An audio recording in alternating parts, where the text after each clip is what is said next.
Marketing is something that never stops, ever. You should start thinking about it from the moment you create the idea in your head, plan to make a plan, be consistent, start building things as early as you can, and then always be growing on, always be adding to that for as long as you want to continue selling that book or until you get to the point where you have a machine that's just selling them for you.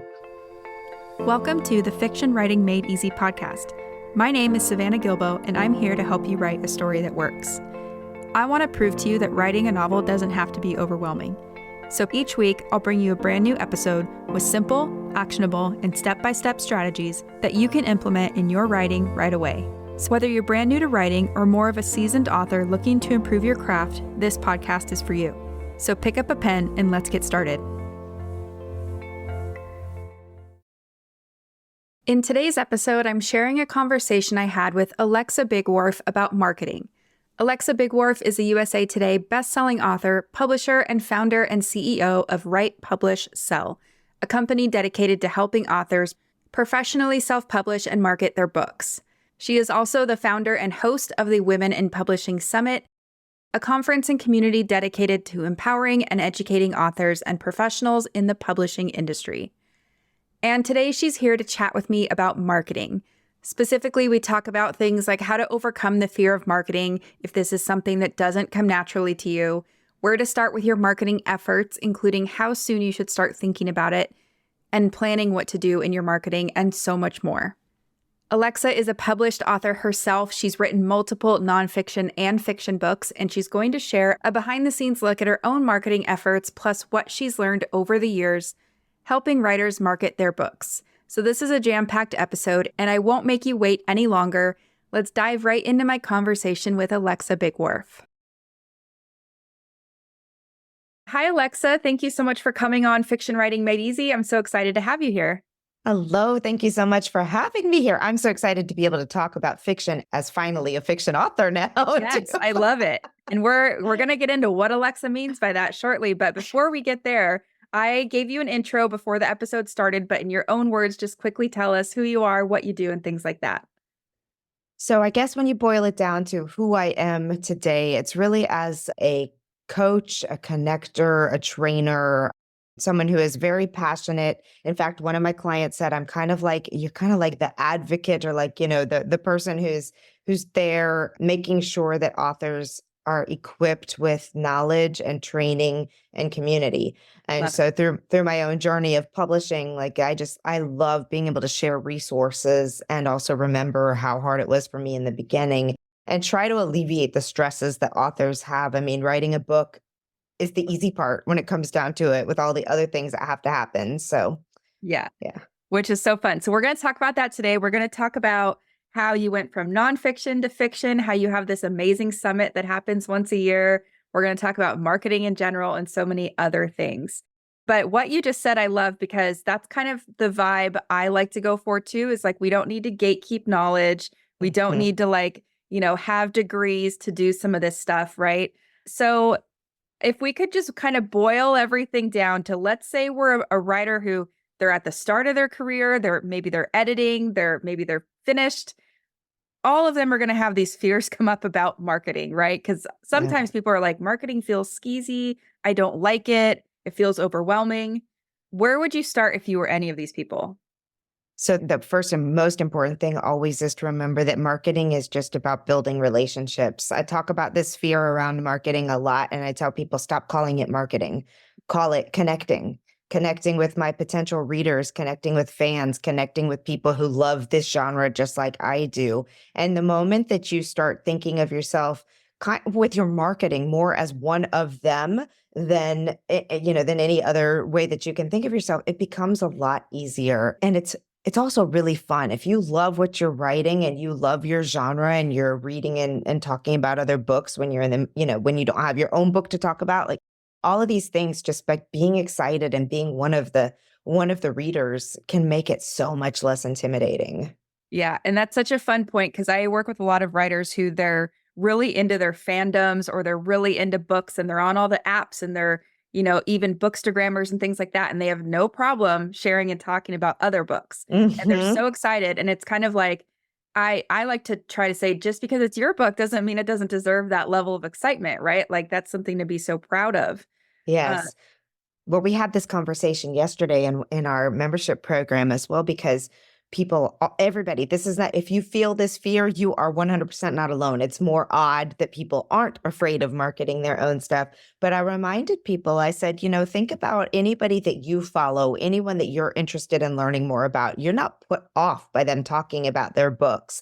In fact, you want that because you followed them for a reason. And when someone follows you, whether it's on your social media or joins your email list or comes to an event that you do or whatever, they are giving you permission explicitly to talk about what you are doing as an author, and they want it. And remember that, because you want it too when you follow an author that you love. I mean, I love hearing what people that I am interested in have to put out, whether it's about their book, which I appreciate because as a reader and fan of them, I want to know when their next stuff is coming out, or maybe it's a Right. book I missed, any of those things. So don't worry about that piece. And worst case scenario, someone unfollows you. Does that really matter? No, because they're not interested in you or your writing. Right. And I like how you said too, it's about connecting and more like sharing versus I'm marketing at you, right? It's like Yes. we're not throwing things at people. We're sharing something that they're probably going to like too. And to your point, that they probably signed up to hear about. So, Exactly. And if they didn't sign up to hear about it, then maybe you need to look at how you're bringing people into your community, because that is one thing when we talk about fear, fear is based off of things that haven't happened yet, but might happen, or it can be based off of learned and lived experiences, right? So if you have an audience that you've built, but maybe you built the email list through a Amazon gift card giveaway or a recipe for your grandma's favorite pie, or something else, or a really funny meme that everybody followed you about, but it's not really relevant to who you are, then you may be seeing frustration because you have the wrong people. So it's really important to make sure that as you're growing your audience, to make the marketing more fun and less difficult, that you're finding the right people who do want that. Then they will engage, then they will say fun things back, then you don't have to worry about those other scary factors. right. And so sometimes I see that that kind of happens on accident, but other times I see that happen where like a writer, they'll do something that the internet tells them to do. So it's like the internet says, post a meme every Thursday. And they Right, post memes and they build the following based on the memes. And then it's right. kind of like instead of just doing what makes you happy, what makes you want to connect with people, what you would like to see from your authors, right? So sometimes it's like listen to your gut, be yourself, and that stuff won't always happen. And funny memes are great. I just saw a webinar the other day about how much comedy converts and laughter Yeah. converts. And I know that's true. That's generally what gets my attention, are things that make me laugh. But Right. if you're going to use comedy, make sure that it's relevant. Like, there are a ton of hilarious memes out there about writers and books. And so if you're using things like that, then you're getting that right audience because they think Right. it's funny and it's about something they love. Right. And it's funny too, like thinking about because just as you were saying that, I'm like, yeah, that makes a lot of sense for someone who, it's on brand for them. So the humor is on brand. Maybe there's humor in their book. Maybe it's the readers of their book are talking about things like that. Sometimes it's about, I don't know, expressing yourself versus like what you think you should do. And that's going to draw the people in more. And you'll just kind of come up with a cohesive feel and vibe for your brand. But anyway. Absolutely. I couldn't agree more. Yeah, and so that's good. And so then what if so we talked about the fear a little bit, right? So if people are afraid of marketing, don't think about it as marketing, kind of tap into like why you're doing this, what you enjoy and things like that. Oh, the second biggest question I get asked about marketing other than like what is when do I need to worry about it? So is it something I think about when I'm starting an idea, when I'm editing a book, when I'm done and the book's in my hands, do I start thinking about marketing? Oh man, this is such a good question. And it's one that's really hard to answer. Well, the answer is easy. You should be marketing from the time you have an idea, because it takes time and energy and effort to grow an audience, and you don't want to be left behind. But the reason it's a complicated answer is because when people hear that, there's something that happens in your brain, I believe, just because I feel this on my end as well, that you all of a sudden are so worried about other details. And oh, now I have to learn about how to do an Instagram account. Now I have to learn about how to set up an email sequence. And I have to do that you wind up spending all your time learning all of those things and trying to implement them, and then you're not writing your book. And the truth is, we all know you can't sell a book that's not been written. Yeah. So, well, you can, and people do it all the time, but that's a little bit risky because people actually want to get what they paid for. So I think that what is the most important is that you're thinking about it from a big picture standpoint, but not letting the marketing rule your life. Like maybe you have one day of the week that you set aside for working on your business or in your business. And if you're not thinking of yourself as a business owner, as an author, that's mistake number one. You need to be thinking about things from a business. A new restaurant wouldn't just open up and expect to, have a grand opening day if they never put in any time, energy, and effort of telling the community, hey, there's a new restaurant. We've got this, we've got coupons, we got all those things. You have to think in the same way about this with your book. So I would say do a couple of basic things in the beginning. We all know we have to have social media these days. That's just the way it is. And we all know we need to have an email list but then it starts to get overwhelming and I don't want anyone to get overwhelmed. So at a minimum, think about your home when you find readers, where you're sending them to and what action steps you want them to take. And that could be as simple as a landing page for now so that you can start collecting email addresses because your email list will be critical to you. And it's setting up your social media profiles, even if you're not active on them.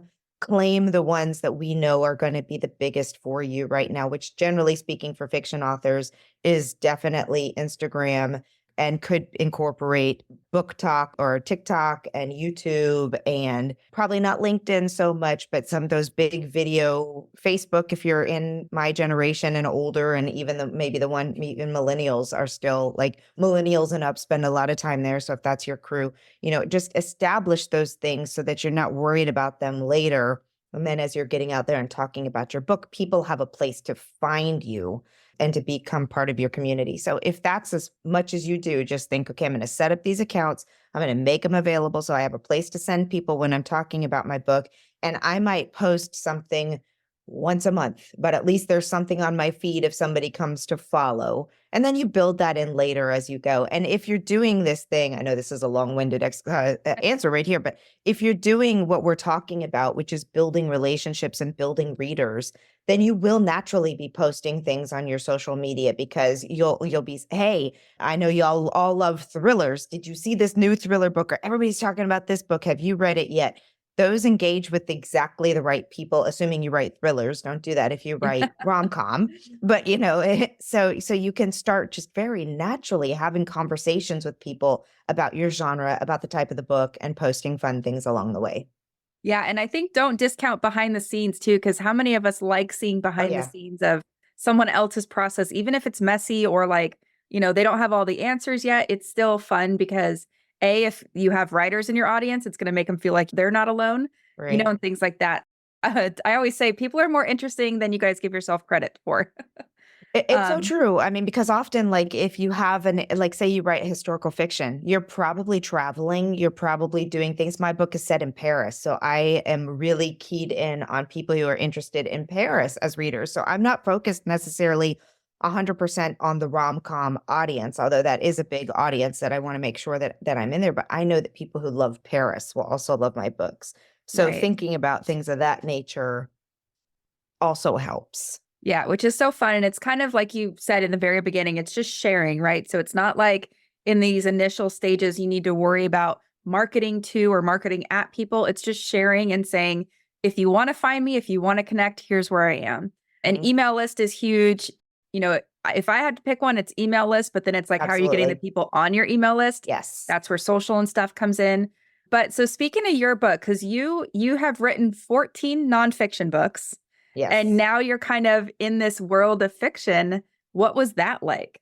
So a little bit of the sad part of my background was that I started all of this process after I lost an infant daughter. So I did not come into this world as a fiction writer, although like many fiction writers, I was a voracious reader as a child. Just anything I could get my hands on, I wanted to read.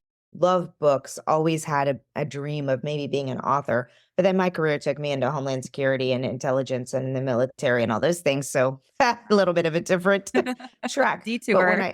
right, exactly. But when I started, I actually started as a blogger writing about what happened with my daughter. And they were twins and twin to twin transfusion syndrome and all these things, and creating a place again because I love to share and educate. So I was doing a lot of just information about that, information about the NICU, about loss, about all those things, which led me to do I did a composite book. Basically, I brought together over 30 parents and we put together Sunshine After the Storm, a survival guide for the grieving mother, which really did lit my fire on writing. I was like, oh my gosh, I love this. Like I want to write, I want to do this more, but also the publishing process. And so without boring you through the entire next 10 years, basically, because of this, I love to teach, I love to share. I started sharing what I was doing in this exact same way. Y'all, I am a case study for exactly what we're teaching you. I just started sharing what I was learning as I was writing, publishing, and selling. Write, Publish, Sell was born. And people started coming to me, asking more questions. And they came to me and I got new clients and I started helping them. And I really learned and then wound up creating publishing houses, et cetera, et cetera.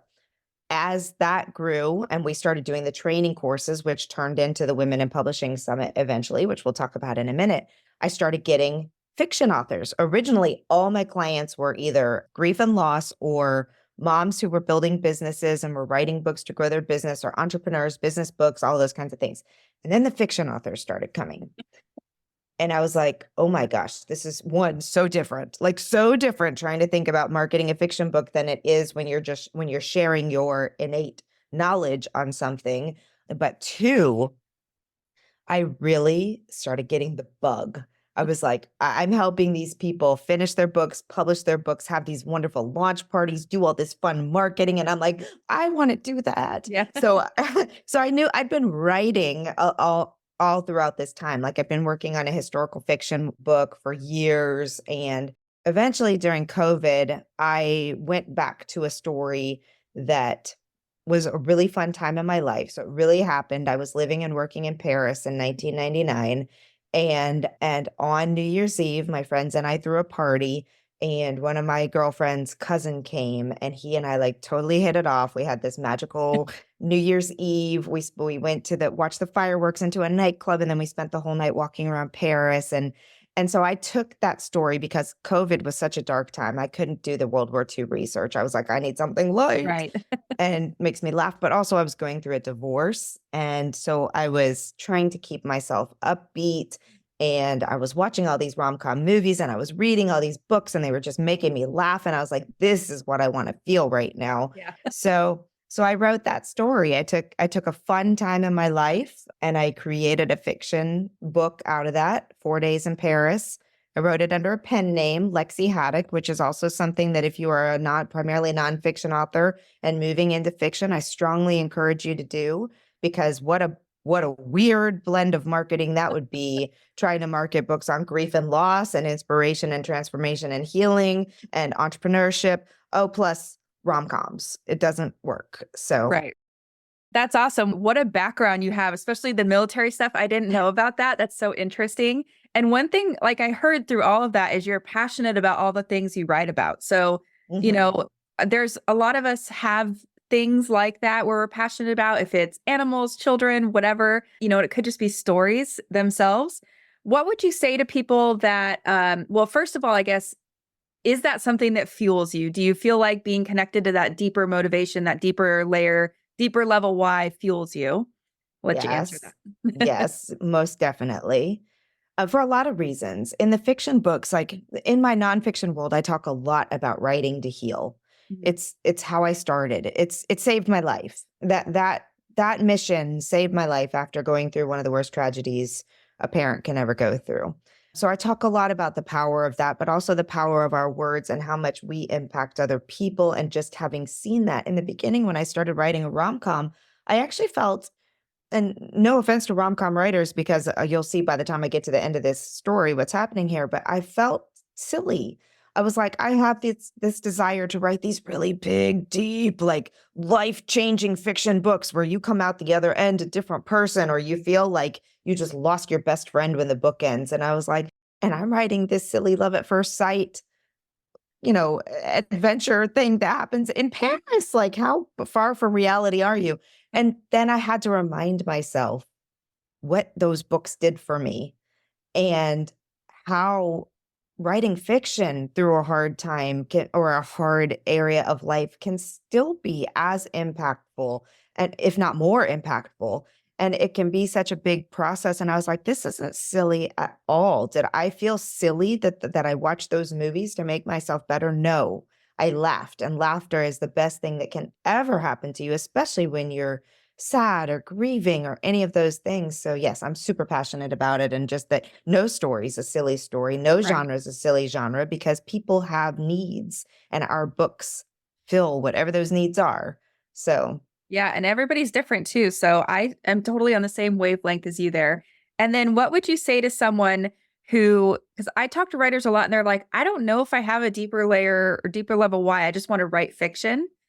Do you think everyone has one, or do you think, you know, you can write fiction without it? I think I've been through a lot of therapy in the past decade and a half. And I think if we really boil down to why they really want to write fiction, they have a why in there. They just don't know it. Like, Yeah. or they're not really thinking that their why is important enough. Just having a why that writing fiction makes me feel good, or being a reader of this genre makes me feel good, and I want to do that for others. I think otherwise you wouldn't have the call to write. Like Yeah. there's a call somewhere in there, whether it's just because you love the fact that you love what books did for you and you want to give that to other people, or you just want to create it for yourself. That's okay. If that's your Yeah. why, if you do it because it makes you feel good. Yeah, but we all Yeah. have a why. We just might not Yeah. realize it. I think so too. And just that reason of it makes me feel good, it's going to make others feel good. That's totally Mhm. true and valid. Yes, So yeah, so thanks for indulging that, because I do I people that are listening are probably smiling a little bit because I talk about this a lot, that even if you don't think you have a why, you do. It's just connecting absolutely. with it. But Absolutely. so okay, so you went from nonfiction to fiction, and then we talked a little bit earlier about like when do you start thinking about marketing? So for your fiction, because I now we're talking about kind of book two, but you Mhm. had book one, which is the 4 Days in Paris. We'll link to that. When or like how soon did you start thinking about marketing for those? And then were there any things that you were like, I have ideas for marketing while you're writing, and those came to Yes. fruition? Like, talk to me about that.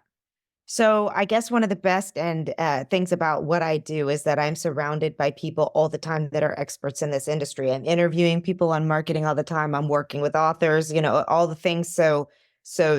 I just already knew, and I teach people how to launch their books. So I already knew if I was my client, what would I be doing? What would I be advising them to do? I was also working with a writing coach who is a very, very successful rom-com author. So we were she was my writing accountability coach basically, and she was sharing what she was doing with her book, so I had that insider knowledge. Like, for example, one of the things that I've learned because I've been looking at the markets and looking at all of these things is how much better series do, and how if you want to build your readers and money, that revenues as fast as possible, a series is just really important. So I started thinking about these things originally it was just a story that I wanted to share about a good time in my life. And then I was like, but what if, like, what can I do with this? What I see is really trending and popular right now in the rom-com book world is building a whole series around the characters that are in that book. So each person gets their book. And that's what Kiki was doing with her books. So I knew, that this is probably what I want to do. So from the get-go, I was thinking, okay, whose book is going to be next? How do I make sure that I'm writing things into the book that will lead the reader in that direction, so that the next book is going to be about one of the other main female characters and her connection with one of the guys. And so you may not even realize that you're thinking about marketing sometimes when you're thinking about a marketing strategy, because now I've got and let me tell you, the best way to market one book is by launching a new book that brings a lot of activity around that too. Mhm. So, yeah, I was from the get-go like, how can I do this? And then of course, It's set in Paris, and I know there's a lot of people who love Paris, and thank goodness for TikTok and Instagram. I don't use TikTok very much, but I put a lot of videos on Instagram, and I set out to see if what I was teaching people works, really. I used myself as my own case study in there, and I found that it's a lot of work. Yeah. To do all the things that we No marketing doubt. experts teach. It's a lot of work. I didn't have time to implement all of them, but I did focus on the Instagram side, and in 3 months went from 5 followers to over 1,000 followers. Wow. Now, that took some effort, but I did what I would tell someone else to do, and it hasn't grown much since then because I haven't been consistency is so key in your marketing. It really is. But I went to Paris and I took lots of pictures and I How filmed fun. videos and I created reels and I talk because I know from the feedback that I've gotten in reviews is that people's favorite part about the book is the love story with the Eiffel Tower and Paris. Yeah. Like they love the romance, they love the girl, the sister romance that's happening between these friends too, but they love feeling like they are in Paris. Right. So, lean in on those things. And sometimes your marketing, this is another reason why building advanced reader teams is so important because beta readers are likely going to give you feedback on structure, content, and all of that. But your advanced readers are going to start giving you reviews that give you marketing messages to use. They say the pieces that they love, and it's often things you don't even think about. Like I wanted Paris to be a big role, but I wasn't sure if my I had done it well enough. And the reviews show me that yes, it's definitely there. So, marketing is something that never stops ever. You should start thinking about it from the moment you create the idea in your head, plan to make a plan, be consistent, start building things as early as you can, and then always be always be adding to that for as long as you want to continue selling that book or until you get to the point where you have a machine that's just selling them for you. Yeah, which is the dream, right? I always Mhm. tell people just keep like a document of just marketing stuff. If you're not at the stage where you are ready to focus on it, keep a document with ideas, screenshots, like whatever. And Mhm. then on the days where you don't feel like writing or editing, you can go play around in that document or make an Instagram plan or whatever you want to do. But it's not something that like your writing has to come to a halt. You have to focus on Right. one thing in a silo and then go back to the other thing. It's all organic. Um, Yeah. Following other authors in your genre is critical. You really need to see what other successful authors are doing so that you can literally just mimic what other people are doing because it works. But the other piece of that is that I want to say that in that 3-month window, I did not devote my life to Instagram when I was growing that account. I devoted realistically, probably about 30 minutes, 2 to 3 times a week.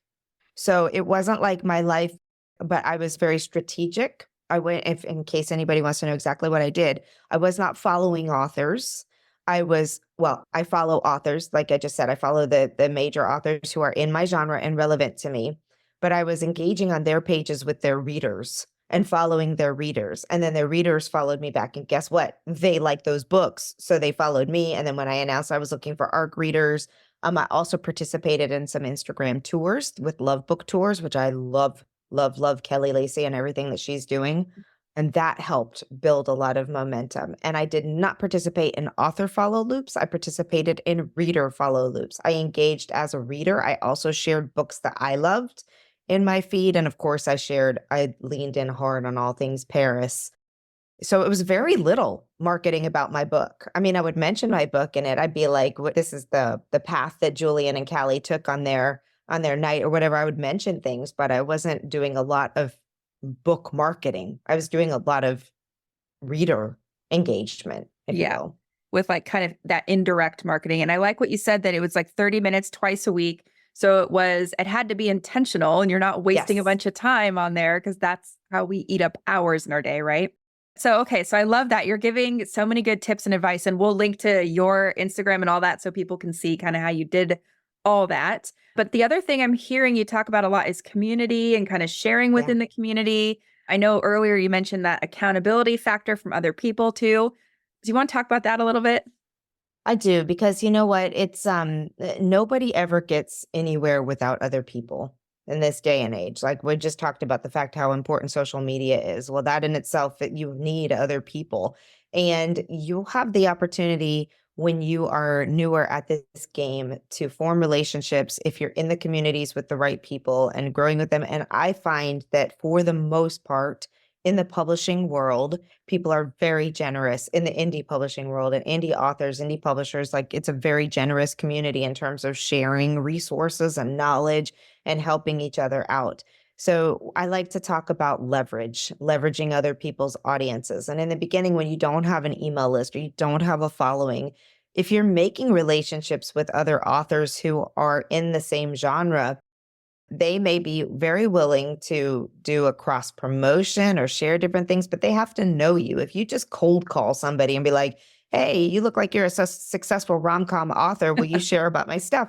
The answer is going to be no. But if you come at it, if you build a relationship and you are saying, I know I don't have much to offer you now, I will share about your book as my community grows. I will continue to share about your book. When I have an email list, I'll email, whatever you want, we can do. And growing, I don't want to say using because that is negative, but growing with other authors and community is really important. And also just having the place and space and group of people who know and understand the struggles that you're going through, who can provide feedback when you're feeling low, who can hold you accountable, who can say, you can do this, we're doing it. That, all of those things that come that you can ask questions of these folks, that you can share resources with, or someone may say, here's a tool I use that really helped me, or this helped me schedule posts so I don't have to worry about it anymore. I mean, it's always accountability, I think, never gets enough credit for how important it is in our success in life. And it's funny because my best friend and I, we both want to lose weight. We've set ourselves a goal of 24 pounds in 2024. And she made the comment the other day. She was like, the key to this accountability is we have to be successful. Like we have to be doing good things. Cause she says, when you're doing well, when you're eating well, and you're posting that you exercised every day and you post that you lost weight, I want to do it too. Yeah. And, but if you're like, we ordered Italian last night and I ate 3 entrees and I just couldn't stop Right. myself. Then she's like, oh, well, I don't have to work that hard this week because, she indulged. So community works that way too, right? You can fall into a place, and I've seen this. Oh my gosh, there was one such toxic community. Like I never will go in there, but there are some places that it's just mass toxicity and everybody's this went wrong and that went wrong and I can't do this and this person's a fraud and blah blah blah. Negativity breeds negativity. But if you find the right group of people, which is something that we focus on very much in the Women in Publishing Summits, it's empower, encourage, and support. That's our motto. Our theme for this year, and maybe for the rest of our lives, is better together, because we are. And when we bring the positive things, and guess what? It's okay to have a bad day. It's okay to say, I need to vent. And those people will allow that space for you, but they're not going to let you fall into it and will bring you back up out of it again. So Right. community is everything to me. Yeah. And I'm so glad you just said that, because I'm working with a writer right now, and she has a community that's kind of like that. And we've talked about it, how her mood has just kind of gone from like positive to, I don't think I can do this anymore, in the span of months. So it's amazing how much your community can affect you. And, not that everything, like you said, has to be sunshine and rainbows. But it's more like, what kind of vibe and energy do you want to associate yourself with? Do you want one that's constructive or destructive? And I think this particular person in her group, there are people that are having success with like traditional publishing. She's not sure what route she wants to go yet, but she's just hearing things that are making it not fun, making it not exciting, and things like that. There's a lot of judgment. But my point is that she's not ready to get out of it yet, because she's like, well, maybe they can offer me something, Oh gosh, this happens so much. Can I tell you, I've been paying $97 a month for this program for 4 years because I'm thinking one day I'm actually going to use it. It's the same kind of thing. We're like, oh, I don't want to end that because whatever. But the truth is, like, if, give yourself a deadline and say, if I don't meet this goal or this thing or get help with this or have this positive experience by this time frame, then I'm going to go find someone somewhere else. And oh, by the way, we would welcome you with open arms at the Women in Publishing Summit if you need an uplifting community. No, but we all fall into that. It's FOMO.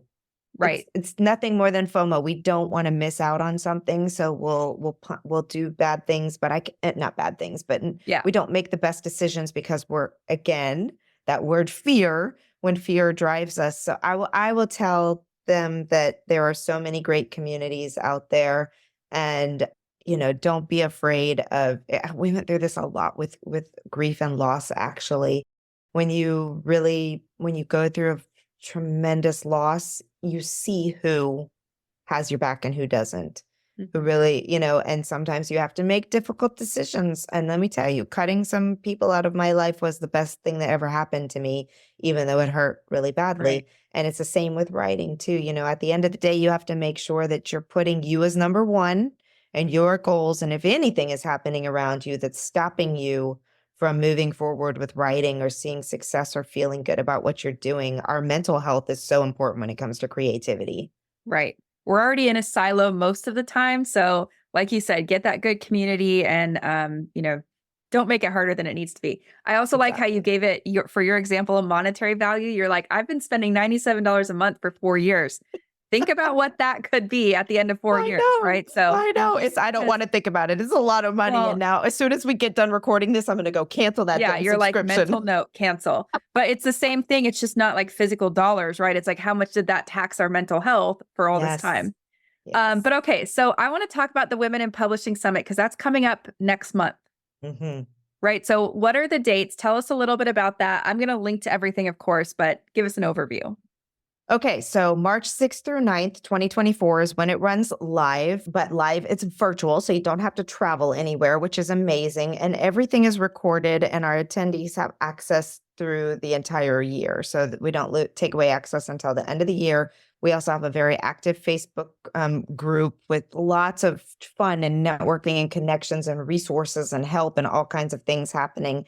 So during the actual live event, we run 4 Zoom rooms at a time and do 4 workshops at a time. And then we also have special events. So we have lots of networking. We call them the coffee chats or happy hour, depending on the time of the day. Lots of networking and getting to know each other. We have opportunities to meet the speakers and the sponsors and publishers. This year, we're incorporating publisher speed dating. We do have one fiction publisher there. We'll work next year to grow some of that background with the fiction publishers. But it's fun. We have special events. A couple of the mornings, we open up with a 10-minute yoga stretch. We have some great keynote speakers coming in to inspire and encourage everyone. And it's built around tracks based on your knowledge base. So if you're a beginner, we have a suggested track of all the beginner level content from writing craft across the genres to your routes to publishing, working with an editor, all those type things, marketing and business growth. If you're more intermediate or advanced, we have a track for you. And if you're a professional, we have a track for professionals this year too. So talking editors teaching editors and publishers teaching publishers, and professionals come in and talking about growing your freelance or publishing business. So that's really exciting. But the fun doesn't stop just in that week. We had, I think, 7 pre-conference workshops where they're still in the works. We have one coming up on February 13th. We're writing backstory for romance writers. And all of these are also recorded and included, and you can watch them whenever. And then we have monthly free webinars as well. So if you're just not ready to make the investment at this point in time or can't, be there, then join us at a free event that we do every month. So for me, the focus, I don't want it to just be like a conference that you go to for 4 days and then you're done and you have to figure out what to do. We're really trying to structure an environment where our community is learning and connecting every month of the year. We do monthly networking sessions. So it's been an honor growing this community and the women in it. And we do have some men, and we do have those who are non-binary and other, like, we welcome everybody. That's one of the things I get all the time is like, who's welcome, who's not. Everybody's welcome. But I started the Women in Publishing Summit because I was working with all these incredible women and being mentored by these incredible publishers and book experts and coaches. And I was attending all these virtual conferences and not seeing women or diversity at all. And I was like, okay, I'm going to change that. So that's our requirement, is that we highlight the women. We do have a few men who are speakers because I don't want to not have tools and resources represented that are key to, like Publisher Rocket. Like those that are run by men. Book Funnel is another one. Brian Barney from Book Ads. Like we do have some dudes who participate, but I just make them pay because they're not women. Love it. And so I love that you clarified anyone's welcome. And I heard you say earlier, it's for all genres. So not just romance, even though there's going to be a ton of great romance stuff there. And I'll be there. So I hope Yes. everyone listening comes, and we'll put all the links and information to that in the show notes. But any last parting words of wisdom about marketing, writing, anything on your heart or mind? The biggest thing is don't give up. Like, I'm just going to tell you right now, I never thought I would get that first fiction book done because the transition from writing nonfiction to fiction was very challenging for me. And the first draft was, oh my God, bad. It wasn't just like the shitty first draft. Sorry, hope this can say that. It wasn't just the crappy first draft. It was the you probably shouldn't be writing books first draft. And we got it. We did it through using my community, through using a great developmental editor, through going through the process and doing all the things and continuing to work and be consistent. Always, always, always work on being a better writer and work on your craft. And the other stuff, I promise, will follow. As long as you're doing the things like if you have a great book, marketing comes a lot easier than if you have a book that maybe wasn't, I'm not going to say a bad book, but maybe wasn't ready yet. Right. So don't push yourself into publishing too soon. Do it right. Follow the steps. There is a process that works for a lot of people. So but just don't give up. And I love that you said you got a lot of outside feedback, because I think that's important. That's something people skip when they are rushing. They think, it's good enough, I'm going to put it out there. And that's fine if that's your goal. But if you want something that's quality and lasting, it's super important to get outside feedback. And it's a whole lot better to get outside feedback from people that you've asked to give you feedback from than it is to get some nasty reviews on your your book page. Which is probably going to happen no matter what. We're all going to get a bad review, right? But I mean, you're not a real author until you've gotten a 1-star. Yes, but you're going to get them, and it's okay. Yeah. Well, Alexa, thank you so much. I think this is going to be a listener favorite episode. I can already tell. So many actionable things, so much good advice and things like that. So like I said, we're going to link to everything, but let us know, where's the one place we can go to find you? I would say head on over to womeninpublishingsummit.com, but actually use Savannah's link. We want to make sure you're going in through the right thing so that you can get the coupon code she's going to share with you. Why don't you go to Instagram and follow me, Women in Publishing Summit on Instagram? That'd be great. There you go. So we'll link to all that. And again, I super appreciate you coming, and hopefully we'll have you back again someday. I would love to. Anytime. This is my favorite. All right. Thanks. So that's it for today's episode. As always, thank you so much for tuning in and for showing your support. If you want to check out any of the links I mentioned in this episode, you can find them in the show notes listed in the description of each episode inside your podcast player or at savannahgilbo.com/podcast. If you're an Apple user, I'd really appreciate it if you took a few seconds to leave a rating and a review. Your ratings and reviews tell Apple that this is a podcast that's worth listening to. And in turn, your reviews will help this podcast get in front of more fiction writers just like you. And while you're there, go ahead and hit that follow button, because there's going to be another brand new episode next week full of actionable tips, tools, and strategies to help you become a better writer. So I'll see you next week, and until then, happy writing.